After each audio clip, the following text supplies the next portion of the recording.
जब कभी भी हमें फिल्म और टेलीविजन वगैरह में हाई प्लानिंग के जरिए कैदियों को जेल से भागते हुए दिखाया जाता है तो हम उसे देखकर बिल्कुल हैरान रह जाते हैं। लेकिन दोस्तों, हम आपको बता दें, कुछ कैदी ऐसे भी हैं जिनके भागने के तरीकों के सामने अच्छी अच्छी फिल्मों की कहानियां भी फेल है। और आज हम आपको कुछ ऐसे ही शातिर कैदियों से मिलवाने वाले हैं जिनके बारे में जानकर आप पूरी तरह से हिल जाओगे, क्योंकि ये कुछ ऐसे लोग हैं जिनके दिमाग का वाकई में कोई जवाब नहीं है। तो दोस्तों, देर किस बात की है, चलिए शुरू करते हैं आज की रोमांचक वीडियो। हाँ, वीडियो को लास्ट तक जरूर देखिएगा, क्योंकि लास्ट में आप एक ऐसे कैदी के बारे में जानेंगे जिसने 4 बार अलग अलग तरीकों से जेल से बाहर निकलने में सफलता हासिल की। अल्काट्रेज एक ऐसी जेल जो अपने सख्त कानून और पाबंदी के लिए जानी जाती थी, क्योंकि इस जगह से बाहर निकल पाना मुजरिमों की बस की बात नहीं थी। जिसकी सबसे बड़ी वजह ये थी कि ये जेल कोई ऐसी वैसी जगह पर नहीं बनी थी, बल्कि सैन फ्रांसिस्को कैलिफोर्निया में मौजूद एक आइलैंड पर बनी थी। जिस वजह से अगर कोई कैदी जेल तोड़कर बाहर निकल भी जाता है तो भी उसकी मुश्किलें खत्म नहीं होने वाली, क्योंकि उसकी अगली मुश्किल पानी को पार करके बाहर निकलना है। और इसी बीच कैदी को पकड़ लिया जाता है। असल में आइलैंड पर जेल बनाई ही इसलिए जाती है ताकि कोई भी कैदी पानी के रास्ते से बाहर निकले तो उसे जल्द से जल्द पकड़ लिया जाए, क्योंकि जाहिर सी बात है कि जेल के ऑफिसर्स के पास नाव या फिर बाकी अन्य व्हीकल्स होते हैं ताकि वो निहत्थे कैदियों को आसानी से पकड़ सकें। और इसी कारण ये जेल बहुत ही ज्यादा प्रसिद्ध भी है, जिसे कोई भी कैदी तोड़कर भाग नहीं सकता। लेकिन वो कहते हैं ना, कभी कभी कुछ चीजें ऐसी भी होती है जिसकी कभी किसी ने उम्मीद भी न की हो। जी हाँ, क्योंकि एक कैदी ऐसा था जो इस काम को कर सकता था, और वो कोई और नहीं बल्कि फ्रैंक मोरिस था, जो अमेरिका का बहुत मशहूर क्रिमिनल था। और ये कुछ ऐसे 2% लोगों में से था जिनका दिमाग कुछ ज्यादा ही चलता है। और इसी कारण इन्होंने इस बेहद ही खतरनाक जेल से बाहर निकलने का फैसला किया, जिसमें इन्होंने अपने 2 साथी कैदियों को भी शामिल किया। और वो दोनों ही भाई थे, जिनका नाम जॉन एंजेलिन और क्लैरेंस एंजेलिन था। और उन लोगों ने धीरे धीरे प्लान बनाना शुरू किया। हालांकि प्लान का मास्टरमाइंड फ्रैंक मोरिस ही था, क्योंकि उसके अलावा कोई और शख्स हो ही नहीं सकता जो इस बेहद ही कड़ी निगरानी वाली जेल से भाग निकले। हम आपको बता दें कि मोरिस ने सबसे पहले ड्रिल बिट से कलेक्ट करनी शुरू कर दी, और फिर इन्होंने वैक्यूम क्लीनर की मदद से अपने दिमाग में कुछ ऐसी कारस्तानी की कि पूरी तरह से ड्रिलिंग मशीन की तरह चलने लगी। हालांकि ये उतनी ज्यादा इफेक्टिव नहीं थी, लेकिन काम चलाऊ तो थी। और इस तरह की कोई भी चीज जेल के अंदर बनाना वाकई काबिल तारीफ है। लेकिन मोरिस ने यह काम कर दिखाया, और फिर उन्होंने जॉन और उनके भाई से कहा कि वो दोनों जितने भी हथियार संभव हो कलेक्ट कर लें, जिस चीज को करने में इन्हें पूरे 6 महीने लग गए। और वहीं दूसरी तरफ मोरिस हर रोज दीवार पर छेद करना शुरू कर देते थे। लेकिन यहाँ पर सबसे बड़ी दिक्कत ये थी कि दीवार पर छेद करते समय बहुत ही ज्यादा आवाज होती थी।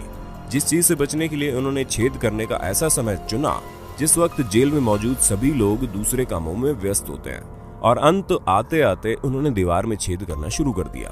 लेकिन इन्होंने देखा कि दीवार टूटना शुरू हो गई है, और वहां के गार्ड्स को इन पर शक न हो, इस वजह से इन्होंने सीमेंट लगाकर दीवार को चिपकाना शुरू कर दिया।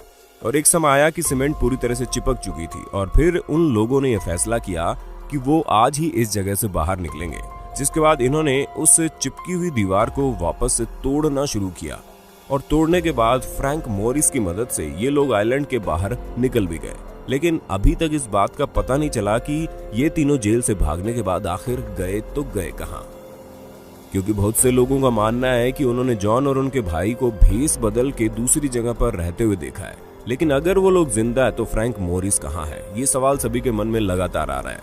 लेकिन हमें तो नहीं लगता कि इस कांड के इतने सालों बाद अब वो मिलने वाले भी है। तो दोस्तों, आपको अपने होस्ट और दोस्त सैम की इस वीडियो में मजा तो आ रहा है ना? अगर आ रहा है तो साथ ही इस वीडियो को लाइक करते चलिए, ताकि इसी तरह के और भी शातिर चोरों को आप देख सकें। दोस्तों, आप लोगों ने 3 लोगों को पूरी तरह से प्लान करके भागने के इंसिडेंट को तो देख लिया, लेकिन अब हम आपको जिस रशियन मैन की कहानी सुनाने जा रहे हैं उसका तरीका थोड़ा हटके था। जी हाँ, रुस्तम शकरुडिनोव नाम के एक व्यक्ति जिन्हें जेल में चोरी के इल्जाम में लाया गया था, उनकी उम्र मात्र 25 साल की थी। लेकिन इनका दिमाग और शरीर दोनों एक दूसरे से मेल नहीं खाते थे, क्योंकि जहाँ ये बिल्कुल लीन बॉडी के फ्लेक्सिबल इंसान थे, वह इनका दिमाग इनकी उम्र से भी ज्यादा तेज था। और इसी कारण दोनों के कॉम्बिनेशन से इन्होंने जेल से बाहर निकलने की एक ऐसी तरकीब निकाली जिसके बारे में नॉर्मल इंसान नहीं सोच सकता। अब आप खुद ही सोचिए, कोई अपने सेल के फूड डिलीवरी कॉलम से कैसे निकल सकता है, क्योंकि उसे तो सिर्फ खाना देने के लिए बनाया जाता है। लेकिन अब शायद ही किसी को यह अंदाजा होगा कि इस तरह के क्रिमिनल इस दुनिया में मौजूद हो सकते हैं जो इतनी छोटी सी जगह से खुद को निकाल लें। हालांकि इनके इस काम में सिर्फ एक ही चीज अड़चन बन रही थी, वो थे इनके कपड़े, जिसे इन्होंने पूरी तरह से उतार दिया और सिर्फ अंडरवियर में इस छोटे से होल से बाहर निकल गए। और जैसे ही बाहर निकले वैसे ही इन्होंने अपने सारे कपड़े पहनकर ऐसे बाहर की तरफ बिल्कुल स्टाइलिश वॉक में चलने लगे जैसे इन्होंने कुछ किया ही नहीं हो। दोस्तों, वाकई अगर इंसान के शरीर में फ्लेक्सिबिलिटी हो तो वो इस तरह के काम करने में आगे होता है, जैसे कि इन्होंने कर दिखाया। अब आपने खाना देने के लिए बनाए गए होल से बाहर निकलने का तरीका तो देख लिया, तो फिर आप ये भी जान लीजिए कि उस तरह बाहर निकलने का सिर्फ एक ही रास्ता नहीं है, आपको बहुत ही पतला और फ्लेक्सिबल होना पड़ेगा। आप योगा के जरिए भी इस तरह के कारनामे कर सकते हैं। जी हाँ, नॉर्थ कोरिया के एक जेल में बंद चोई गैप बुक, जो कि एक योगा मास्टर थे, इन्हें एक चोरी के इल्जाम में जेल के अंदर बंद कर दिया गया।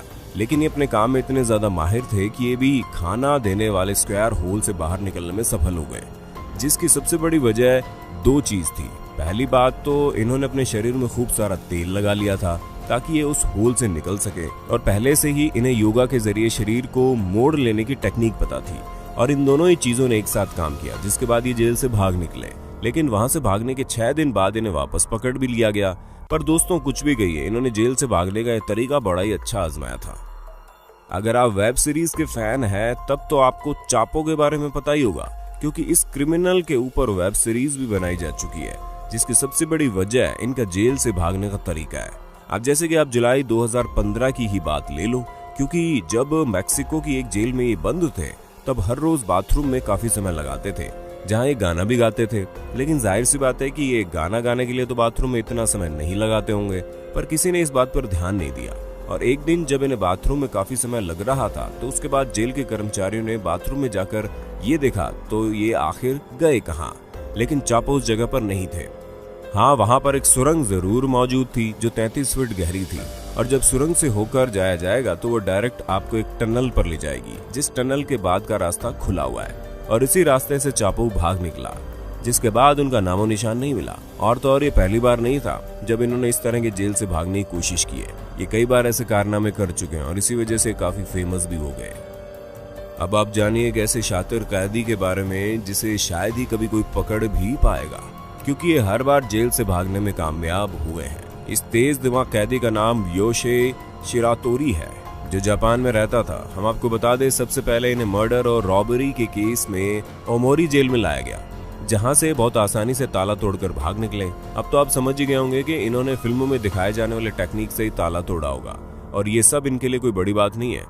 ये इसी तरह ताला तोड़कर चोरी किया करते थे। जिसके बाद जब इन्हें दोबारा पकड़ा गया तो इन्हें अकीता जेल में ले जाया गया, जहां पर ये हर रोज जेल की दीवार के ऊपर चढ़कर वहां से भाग निकलने की कोशिश करते थे। और एक दिन मौका पाते ही इन्हें सही रास्ता मिल गया और ये वहां से रफू चक्कर हो गए। फिर इन्हें जब पकड़ा गया तो सबने ये सोचा कि अब इन्हें थोड़ी कड़ी जेल में रखा जाए, जिसके बाद इन्हें अबाशिरी जेल में डाला गया। उस जेल में बहुत छोटी सी सुरंग थी जिसके जरिए इन्हें खाना दिया जाता था, और बाकी सारी जगह बंद थी। आप यकीन नहीं मानेंगे, उस छोटी सी जगह से भी ये बाहर निकल गए, जिसके लिए इन्होंने अपना हाथ तक डिसलोकेट कर दिया। अब आप समझ सकते हैं कि कितने शातिर इंसान थे। लेकिन दोस्तों, किस्मत खराब होने की वजह से इन्हें दोबारा पकड़ लिया गया और इस बार इन्हें सैप्रो जेल में बंद किया गया, जहां पर इनकी सेल के बाहर 6 लोग तैनात किए गए जो हर वक्त इनके ऊपर नजर रखते थे। लेकिन ये जनाब उन सभी के 10 हाथ आगे थे, क्योंकि वहां पर इनके सेल की तो पूरी पाबंदी रखी गई थी, लेकिन जमीन बहुत कमजोर थी, जिस वजह से जैसे ये मौका पाते जमीन खोदना शुरू कर देते। इसी वजह से इन्होंने जमीन खोदकर रास्ता बनाया और वहां से भाग निकले। हालांकि इसमें समय लगा, लेकिन भाग तो गए ना।